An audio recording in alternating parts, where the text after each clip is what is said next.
Nicolas Chaillan, it's good to see you. You are working on a lot of problems that the federal government's facing. One of those is developing ways to automate certain parts of their processes so that they can focus on things that can't be automated. What does that look like, particularly in a DevSecOps environment? And what are agencies doing well and maybe could use some improvement on in that area? Nicholas, welcome.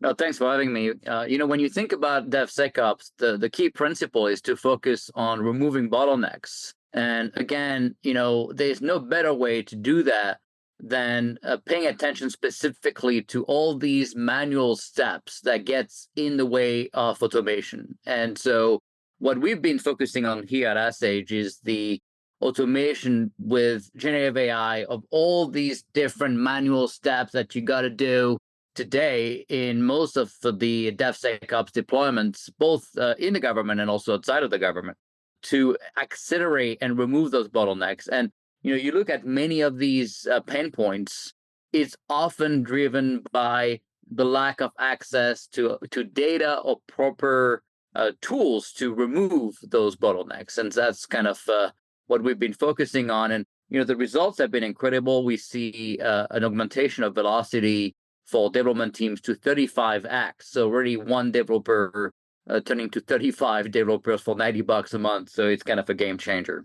Is the process by which one evaluates what can be automated and what can't be objective or subjective? Is it easy when one looks at the process to determine we can just automate that and move on? It's always challenging, right? Because you can ask 20 different people and they're not going to agree. But at the end of the day, the way I think about it is ruthless automation, right? So if you're even thinking you should automate it, you probably should, right? And so what you're going to look at is, okay, how does a human does that step today, and what kind of value does the human bring here? There are some steps that the human is not going to go away, right? Particularly when you start talking about DevSecOps in DoD with weapon deployment, right? That's that's super important, and we're not going to remove the human component there. But it doesn't mean that the human cannot be assisted or augmented by automation using AI. And that's, I think, where the big difference is going to be is, okay, how do we bring you a second or third set of eyes to get you better insights and really have the human do what they do best? What does one do then once one has evaluated what can be automated? What are steps 2, 3, 4 after that to achieve the end state that one wants, which is, you use the word speed, a lot of other people talking about the idea of being able to get to these solutions much faster? Well, of course, the biggest bottleneck when you get started is to deploy a solution that supports AI into your DevSecOps environment. And that's where we, bring a ton of value and have already accredited a bunch of different deployments to be able to remove those bottlenecks. So number one, of course, you have to have access to AI, right? And most DevSecOps teams don't have AI components into their DevSecOps pipeline. So that's a big bottleneck. That's the number one.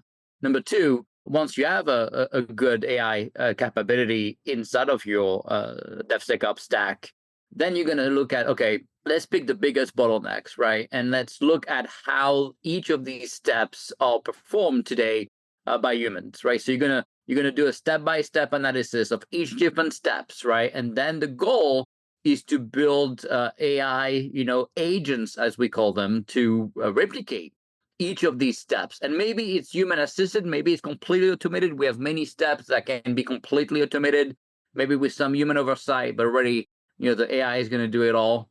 Or maybe it's just like, okay, the AI is going to do some of these steps, and then the human is going to step in, and then the AI may continue some more steps, and so on. And so what you're going to do is really replicate, right, the different steps of a task.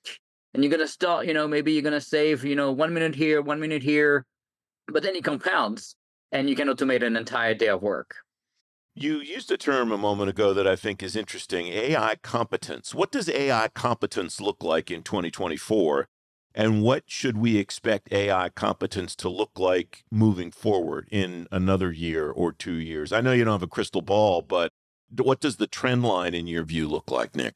No, we don't have a crystal ball, but 1 or 2 years, okay. If you asked 5 years, I would have told you you're dreaming here. So that's okay. But my biggest fear, honestly, is when people pretend the AI revolution is not happening. and they're putting their head in the sand and hoping it's going to go away, and it's not going to go away. And while the government employees will probably be safe in terms of their job, safety for a little while, before AI starts disrupting the landscape of non-blue collar jobs, you will see drastic, changes in all these jobs on the commercial side. Very rapid. In fact, it's already happening, right? Already jobs being either replaced by AI, or at least humans have to do different things now and have to reinvent themselves. And it's not easy, and it's scary, and it's a lot of different things. What you should not do, if you're listening, is pretend it's not happening, because guess what? The people that don't jump on this will be the first one potentially to be impacted drastically by the adoption of AI. So you want to jump on it. You want to get to the learning, self-learning, and watch videos on YouTube. And we have a whole free curriculum on our website, 12-hour content, free, to really get you there. Because what you don't want to be is the one that's pretending it's not going to be impacting your job. Nicolas Chaillan, it's great to talk to you again. Thanks very much for your time today. Thanks for having me.